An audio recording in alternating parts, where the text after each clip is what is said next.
This is the December market report, and through the month of November and into December, sales have been pretty strong. Not quite as strong as this time last year. In fact, that's probably one of the challenges going into 2014 that consumers will have, is sorting out where the market really is, because the market is still very strong. It's just that we're coming off of 2 years in a row of record sales in terms of units. So when you're comparing to the prior year, in 2014, you'll probably see negative numbers, that we're maybe not selling as many units or just as many units as the prior year. And that might give sort of a negative feel. You'll see that listing inventory will probably start to rise a little bit in next year, and all those things have a negative feel to them. But really what it is just a healthy settling in the market.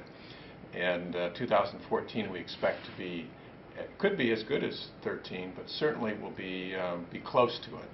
And there certainly is a lot of momentum in the marketplace for it. But there's also, going into the year, a very low inventory level. It's probably the lowest it's been in 10 years. And that does bode well for sellers. Values have risen about 8% if you compare December and November activity this year to last. And we think that next year it could still hold a 6 to 8% appreciation rate. But also keep in mind that there are less than 10,000 properties for sale right now in Southeast Michigan. There were 65,000 properties for sale back in 2008, the peak bottom of the market. So you can get a scale for how much that inventory has shifted. But we are seeing, in the last 4 months, we're seeing the number of listings coming into the market continuing to increase. Buyers have also increased, so that means the inventory has slid down a little bit. But those trends are looking very good. Also, one of the things that we're looking at as to where the market will be in a long-term basis is just how much buying power there still is in the market. One of the things that we look at is the Affordability Index, and that really is an index that shows what the median family income can buy in terms of the median price. And you'd like to see that index over 100.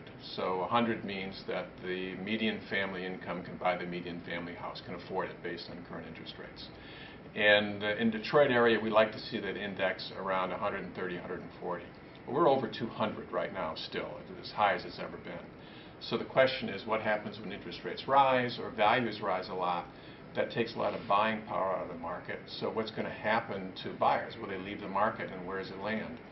And in our market report that we did for December, we showed that what would happen, some scenarios would happen if interest rates rose and values rose. And really it takes a pretty good increase in interest rates and a pretty good increase in values, about 20% in values and at least a full percentage point or more in interest rates, to drive that 200 number down to about 140, 130, which is the balanced market. Historically, that's been a healthy market at 130 median index.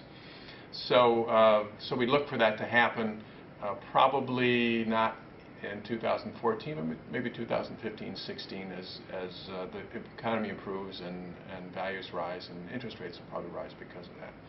So what does that mean? That means that we're probably in for probably the next 2 or 3 years of a pretty steady and stable real estate market.